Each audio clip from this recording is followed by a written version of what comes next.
Jim, have you ever used weed killer maybe like Roundup? Yeah, I have. Not just like a ton, but yeah, sometimes. And how much time do you spend thinking about it? 0. Yeah.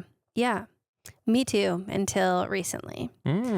Because someone reached out, a listener reached out, asked a question about it, and it turns out that there's a lot of background behind the good, the bad, and the ugly of one particular weed killer. Okay. And because I was prompted by a listener to investigate, I uncovered sort of a debate that I didn't even know about or care about.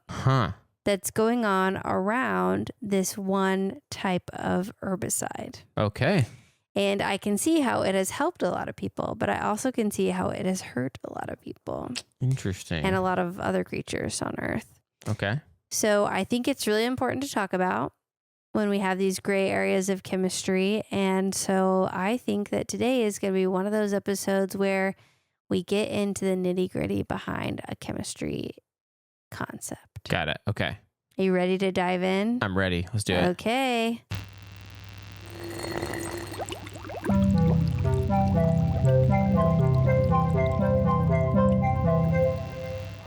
Hey, I'm Melissa. I'm Jam. And I'm a chemist. And I'm not. And welcome to Chemistry for Your Life. The podcast helps you understand the chemistry of your everyday life. Okay, so today's episode was prompted by a message from listener and IRL friend of ours, Grant. Nice. So I'm going to read you the message he texted me. Okay. He asks a lot. Hey, I have another question about the intersection of chemistry and health. In my backyard, there are 2 large hackberry trees that have grown right up through the middle of a chain link fence. They've seeded lots of saplings and are trying to also grow up through the chain link fence. I had an arborologist out to get a quote and advice about removing them such that they won't grow back. They're very hardy and resilient, and they'll send up new shoots if you don't fully extract the root system or poison the root system. He suggested drilling holes in the stumps and using a turkey baster to fill the holes with high concentration of Roundup, aka glyphosate. As near as I can tell, the science on glyphosate is unclear and difficult to disentangle from money. The company has paid out, this is still in the text, the company has paid out a lot of money in settlements about it causing cancer, but jurors aren't exactly scientific bodies, and I can't tell if the detractors are kooky along the lines of anti-vax movements, or if it's a big evil corporation that's misinforming the public along the lines of the plastic industry. Right. What would be your thoughts on me squirting high concentration Roundup into those stumps, being careful not to touch it, and not spraying or aerosolizing it? Do you and Jam have a Roundup episode I should listen to? So my honest answer to him was, no, we don't have an episode about this. And also, I've never done any bit of research on this or even heard about glyphosate or glyphosate. Mm-hmm. So I decided to look into it, and I uncovered what I think is actually an evolving story. So that's kind of fun. Interesting. Yes. Are you ready to get into the details? I am. It is interesting because I feel like when people talk about this normally, I kind of like my eyes gloss over it because it's not usually people who know what they're talking about. Yeah. No offense, I don't either. But that's why I don't want to listen to me. I'm here with a chemist. So I'm interested because does feel like that. Like I like the way that he described the 2 extremes. Mm-hmm. You know, it's like there's like the kooky conspiracy theorists, and then there's like the real like companies trying to keep their business going, keep the money flowing. Yep. And doing whatever they can. So it's like, oh yeah, which kind of bad is it, or is it not either of those? Yeah. In some way or whatever. So yeah, I'm here for this. All right. Well, let's dig in. Okay. So glyphosate. I don't know. I can't remember if they said glyphosate or glyphosate. And it was a lot of British people I listened to talking to it. So glyphosate is probably what I'm going to say. Aluminium. Exactly. Is an herbicide, which means it kills plants, and it kind of kills plants indiscriminately. The reason it's called glyphosate or glyphosate is because it's a derivative of an amino acid with a phosphate group on it, and the amino acid is called glycine. Okay. So glyphosate kind of thing. And that's why I want to call it glyphosate, but it is just glyphosate. Okay. So, the way that it works very effectively to kill plants is that it essentially blocks an enzyme that plants need to make certain amino acids. And so if they can't make those amino acids, we've talked about before that amino acids are the building blocks of proteins. So proteins are sort of like, you can imagine them as like a string of pearls. They're the whole necklace. And then the individual units of pearls is equivalent to the amino acids. Is there these like building blocks that you string together to make the whole big protein? And so if they can't make the amino acids, they can't build the proteins, and essentially the plant dies. So super effective method of controlling weeds, because anything that touches it, basically dies. And there's even one thing I read talked about how like people will use Roundup and then they walk through their yard and there will be like yellow footprints where they got it on their shoes and every single plant that it touched died. Wow. I know, isn't that wild? That's crazy. So it's a super effective method of controlling weeds, but it also kills a lot of other plants. And the way that food is grown now for most modern consumption, which, there are problems with the way that food is grown now in like big fields with the same crop type. You need to kill anything that's competing with it. There are other ways that you can kind of naturally control it, but they're harder to harvest in mass. And so big corporations that are growing a lot of food aren't going to do those more natural methods of controlling that are going to be more labor intensive. Right. So it's really effective for them to be able to use something that's going to, kill everything. But then they'd have to be careful about not getting it on the crops they're trying to grow. Right. Yeah, it's like the danger of using something that poisons everything. Right. So we're really only trying to kill some of these things. Yeah. But this can actually kill all of these things. It's kind of like chemotherapy. It's like killing everything that reproduces quickly, but it'd be better if it only killed the one thing. Right. So, what they did is instead of finding something that only killed weeds, is they created plants. They, essentially found a plant that had, it was a petunia that produced a lot of the enzyme that gets inhibited. Okay. So they took that gene that produced a lot of that enzyme and essentially bioengineered crops like soy, corn, wheat, things that we grow in large numbers, bioengineered those crops to have so many of that enzyme that the amount of glyphosate that would be applied to it would not overwhelm the plant. Okay. So they have so many of those enzymes that it doesn't matter. So these are now, glyphosate resistant plants. Got it. Okay. And it had to be adjusted to be that way. It's not like a certain version of those vegetables or plants or whatever that already existed like that. Which is pretty incredible because now we can control the weeds and we don't have to worry as much about killing the crops that are going to feed a lot of people for relatively cheap. Yeah. Which is important. I mean, it's kind of incredible that they were able to do that.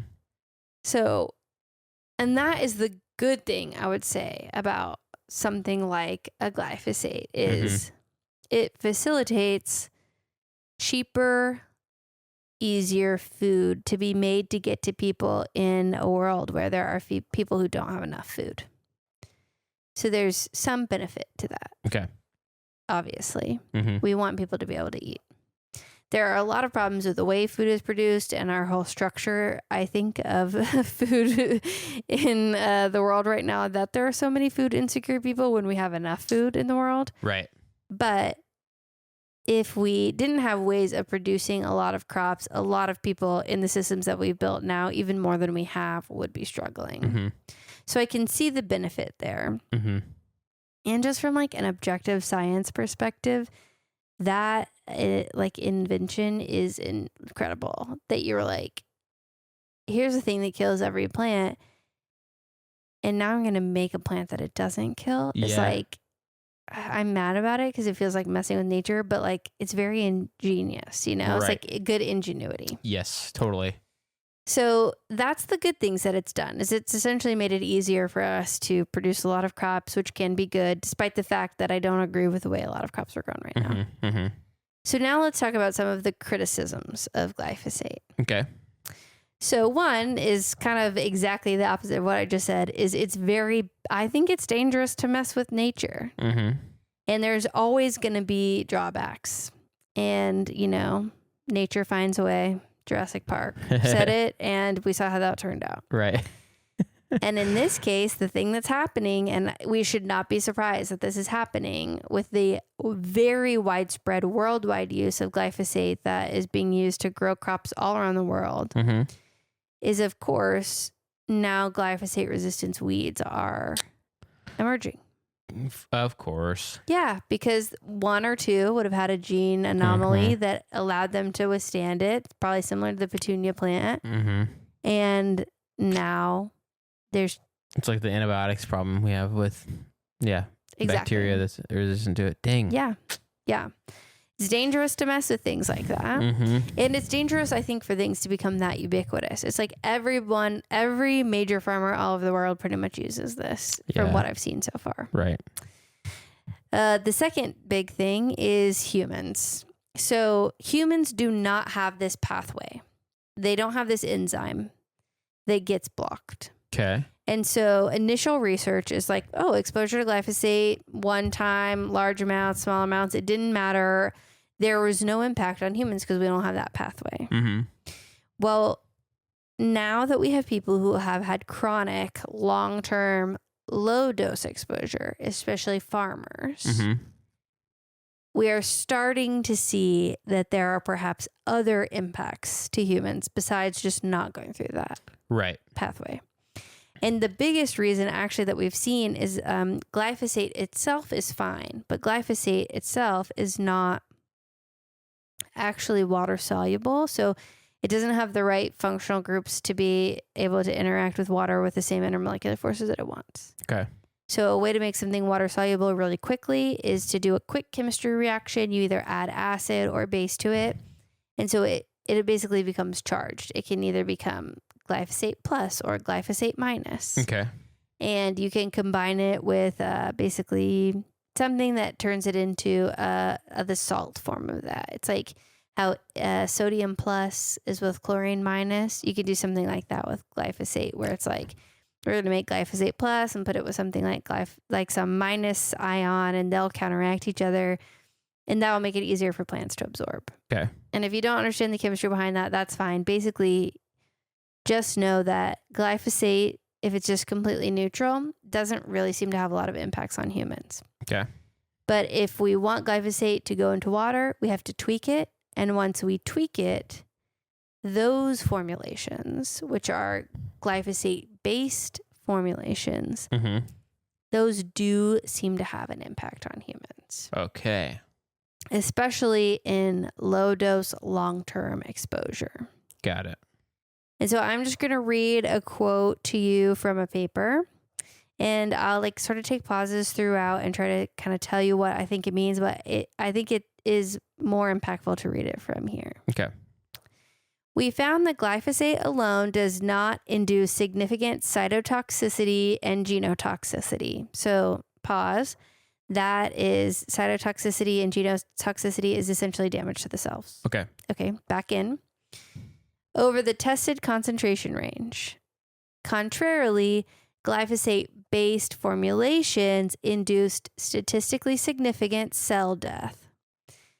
And then it sort of gives you the amounts of how much it induced significant cell deaths. But I feel like that kind of sort of quickly summarizes exactly what I think is important to get out of it is glyphosate alone doesn't induce significant cell death, but these glyphosate-based formulations do induce not just a little bit, but it's statistically significant, impacting our cells. And then the next line, as well as statistically significant increase of DNA damage. And so those are things that can start to be correlated to disease, cancer, signs of problems in our bodies if we're damaging our DNA and killing cells. Another different study concluded that exposure to glyphosate or its commercial formulations induces several neurotoxic effects. It has been shown that exposure to this pesticide during the early stages of life can seriously affect normal cell development by deregulating some signaling pathways involved in that process of development. So essentially, your neurons might be affected as you're growing if you're exposed to this. So maybe if you are a farmer with young kids, or if you're a pregnant farmer or a pregnant field worker, these would be cases where there could be some issues. Okay. And then Grant did specifically ask us about non-Hodgkin's lymphoma, because one of the more extreme theories is that that Roundup causes, this is a theory, this is alleged, that Roundup causes non-Hodgkin's lymphoma, and then the parent company that has them also has a cure to non-Hodgkin's lymphoma, and so they're like basically on purpose making people sick to be able to heal them. I could not find, I looked specifically for non-Hodgkin's lymphoma studies, and there was not, I could not find anything trustworthy, because the first paper that I found, actually the first two both had conflicts, and the third didn't have a disclosure at all about if it had conflicts. So one that said Roundup definitely causes it, had served as an expert witness in a law case against Roundup. Another had worked previously as a consultant for these companies, although not explicitly on glyphosate, but still for like a fertilizer type company or a herbicide company. And then the third one just like never disclosed. There was no conflict of interest statement. So all of those were red flags to me. And I kind of came to the conclusion like, all right, we're not ready to draw conclusions on this yet. It's not clear what's happening. To me, I think you're giving companies too much credit if they knew that much. I don't think they would. Right. So I have a hard time believing that level of, I almost don't want to say like corruption, but also like organization, because they'd have to know specifically the thing that it killed and the way to cure it. But I feel like if they had the way to cure it, maybe they do, and it's already patented and I just don't know. And I didn't look at that, but that would be extreme. And it doesn't seem like there is clear evidence at all that it causes that specific type of, like it doesn't, not specifically non-Hodgkin's lymphoma. It's just other long-term effects that could cause cancer seem to be tied to it. So I'm going to say right now, I'm going to debunk that myth. We don't know enough right now. There would have to be a big cover up and lots of orderliness going on. Right. And people like really okay with making people sick on purpose to heal them to make money. And I feel like it's usually grayer than that. They're like, oh, this could be making people sick, but we don't know, rather than, you know. You could see like maybe one or two people being the kind of person that doesn't care and is happy to make money. Yeah. But it takes a lot of people to run a company. And it seems like there'd be some people and they're like, wait, we know this is happening. We're doing this on purpose. I'm telling people. Yeah. I'm going to whistleblow this sucker. Yeah. But And I'm not saying that is not possible. Right. It just hasn't been whistleblown yet. But I just couldn't find enough evidence to say like, yeah, it definitely causes non-Hodgkin's lymphoma. There wasn't even enough to say that. Right. And that is the part I think that Grant was referring to, where it is really tied up in money. For sure. I see. But I do think there is evidence that chronic low dose exposure is a problem. And the World Health Organization agreed. They called it they classified it as a likely carcinogen. But other things in the likely carcinogen category are like red meat. So sawdust, stuff like that. Things that you're like, okay, likely carcinogen, but in what concentrations and what settings, we need to know more. Yeah. And so I would say it seems like there's effect on humans. The worst effect is probably on people who work in fields. That would be farmers and the people who work for farmers. Right. Not like us occasionally trying to get rid of a stubborn weed or something like that. But I do think glyphosate can be taken up into the plants and like stay in them, which is how it kills them. Right. And so if there is a large buildup of glyphosate in some of those plants, I feel like that could maybe have a long-term effect.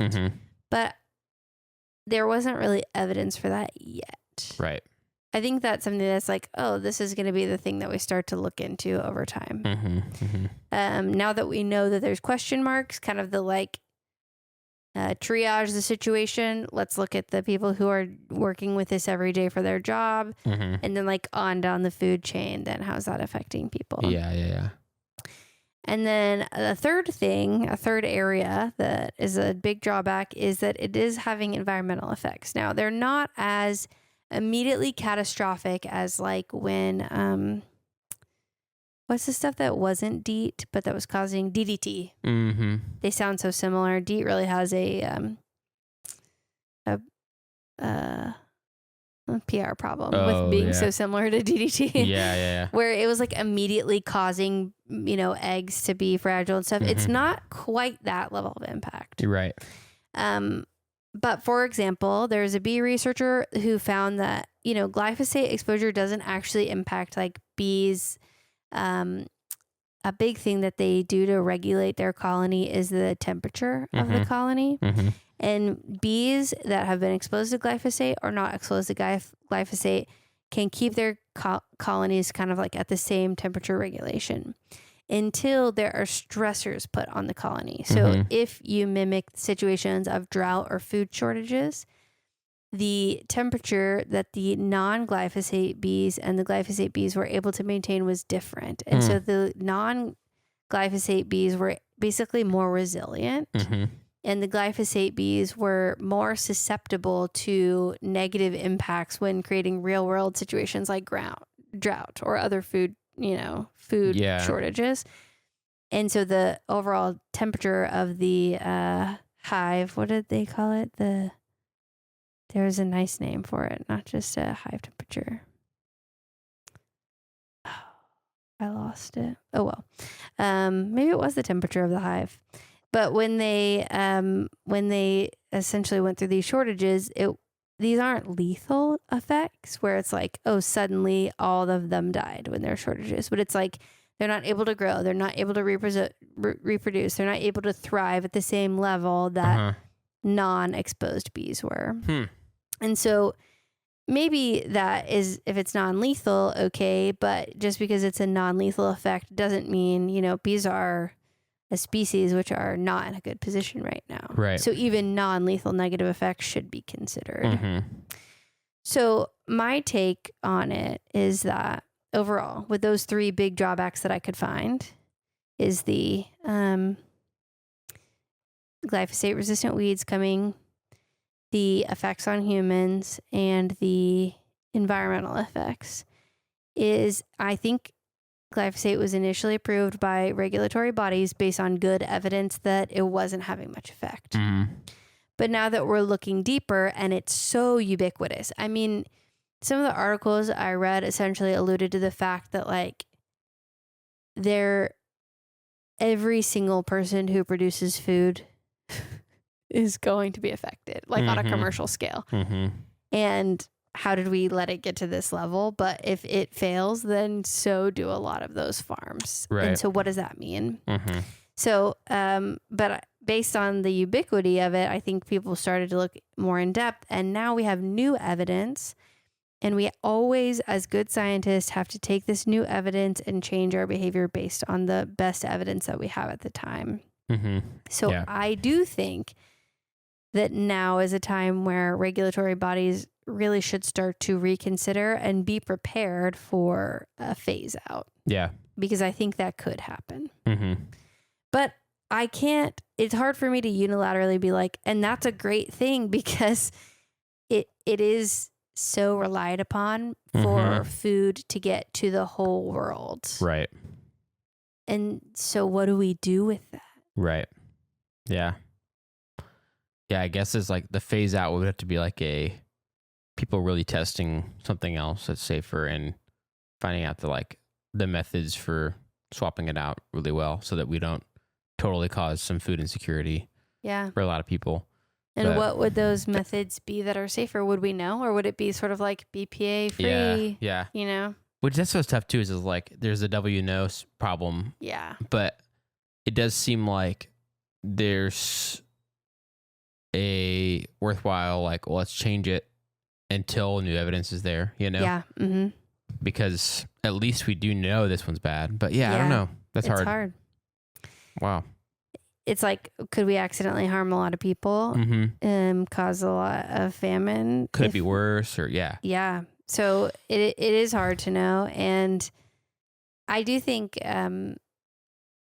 very similar to what we talked about with plastics is like, you personally could change your behavior and avoid using this, or one or two farmers can. But I think we need wide-ranging reform and regulatory bodies to pay attention and to incentivize people switching to, I mean, there are already known ways of like planting crops together that would keep pests at bay and things like that. Maybe switching to that kind, and then that could create jobs and it could be good for the economy. You know, I think, but we'd have to have some wide range reform with people who are experts in knowing how to make that kind of transition. Yeah. So, to answer Grant's question, back to his hackberry trees. I don't know what I would do if I was Grant, because I think for him in a one-time dose, if he's really careful, I think it's kind of unlikely to harm him, you know? But it's still hard for me to be like, so definitely do it, because it could also have a negative impact on the environment. But also it's like, okay, well, it's starting to impact, you know, breaching the security of your home. It's impacting this fence, and you need to be able to protect your family. And so, and you probably don't have time to fight a battle with this hackberry tree forever, you know, just like constantly fighting it if it's like able to come back that effectively. So it sort of gets into this like gray area of where do we put our resources, and is it okay to compromise a little bit once so that you can relocate your brain space and your resources somewhere else? And I think that's hard to say. One thing I thought is I might try to, like, if I had the resources, time, money, whatever you needed, tools, to try to get the root system out and just be really on top of if they come back. I would probably try to go that route. And maybe if there's another place that would do well for a hackberry tree, maybe plant one somewhere else in your yard. And sort of like make up for taking one away, because they do make berries that are really good for birds. It's a native Texas tree. There's a lot to like about it. It's just right in the middle of his fence. What would you do you think? Well, I would probably have, this is a thing as we've discovered about our friend Grant, which is that more than most people, he's a research first kind of guy. Yeah, which I love. Yeah, I would not have looked into it. Yeah, I know. I would have just been like, this is annoying. What's the way to just take care of this now? Yeah. You know what I mean? Yeah. But I think if I was in a scenario where I was frequently having to use a substance like Roundup, that's when I would find myself being like, I want to check into this. Like, it seems like every spring I'm having to do some of this with this stuff. Like, what am I using here? But yeah, I don't know.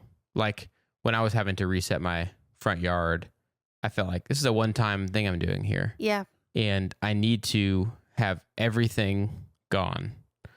And so I didn't really worry that much about it. But I think the recurring use kind of thing, like like obviously farmers are encountering, but probably a lot of people are using something like that every season, you know?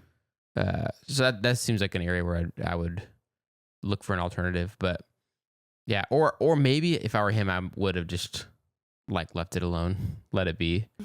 But I don't know. I'm trying to imagine his backyard and trying to figure out where it is in there to determine if I'd be as annoyed as he is or not, you know? So I might not have been, but. Yeah, I am often tempted to let trees go. Yeah.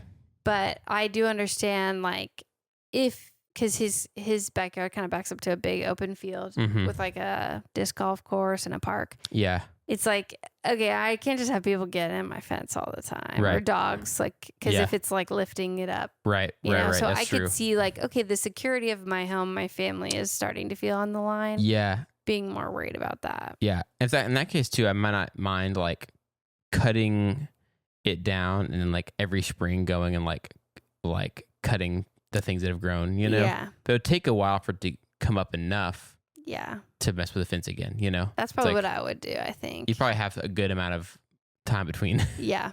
Each time you have to kind of chop it, but. So there you have it, Grant. Yeah. We appreciate that you looked into it and made us look into it and think about it. Yeah, what a good question. Yeah, that's a really good question. And I think only you can make the best choice possible I can't make a choice for you, but I can give you all the information that I have. Mm-hmm. And that's what I found out. Yeah. So yeah. I thought that was a good one. Yeah, very good. Very interesting. I feel like instead of categories, we kind of rounded up with what we would tell Grant to do. So yeah. That would be my take on what I would advise him to do. Yeah. So you want to wrap it up there? Yeah, let's do it. Okay. Well, thanks, Grant, and thanks, Jam, for coming and learning about glyphosate. Yeah. Well, Roundup, allegedly. Thanks for teaching us. And again, thank you, Grant, for your question. We love getting questions from y'all. So send your questions to us on our website at chemforyourlife.com. That's chemforyourlife.com. Share thoughts, ideas, questions, ideas for totally new episodes, follow-ups to other episodes like this one. We love getting those, and so much of our whole deal is driven by good questions from y'all. So send those to us. If that'd help us keep our show going and contribute to cover the cost of making it, you can join our super cool Chem community of patrons on patreon.com/chemforyourlife. That's patreon.com/chemforyourlife to join our super cool Chem community of patrons. You get an ad-free feed of the show. You get access to some behind-the-scenes stuff, ways of us saying thank you for help keeping the show going. And most importantly, you keep the show going. We could not do this show without you, without our Chem community. And so we are and you not just keep the show going, but you keep it free for everybody else. So joining that is super cool, and we love getting to meet and get to know and interact with our community members. And you also get a bonus episode just for you, just for the community every month that we love getting to record and share. So those things are great. We'd love for you to join patreon.com/chemforyourlife. But if you're not able to do that, you can still help us by subscribing on your favorite podcast app, writing review on Apple Podcasts and Spotify, subscribing on YouTube, leaving a comment over there. Those things help us to be discovered more easily by other people, help them to learn about the chemistry of their everyday life. And we like to thank every single one of you who's been a part of the Patreon community. So our community over on Patreon, we want to say thank you to Chris and Claire, Hunter, Katrina, Lynn, Scott, Steven, Tim, Ash, Brian, Chelsea, Dorian, Elizabeth, Emily, Heather, John, Jesse, Latila, Rachel, Autoclave, Avishai, Chelsea, Sierra, Cullen, Emerson, Erica, Jacob, Jeanette, Julie. You know what? I just realized I said Dorian, but it's Doreen. I was thinking the same thing, and I was thinking, I'll tell you afterward and remind you about that. Doreen, and I did it wrong on the last episode too. Old habits die hard, man. Yeah, it's hard when we've been saying the same list of people for a long time and adding to it. But Doreen, I'm sorry. Okay. Doreen. We got you, Doreen. We'll figure it out. And Doreen said it didn't really bother her, but she knows that we like to get it right. We do like to get it right. So she's probably okay with it. Yeah.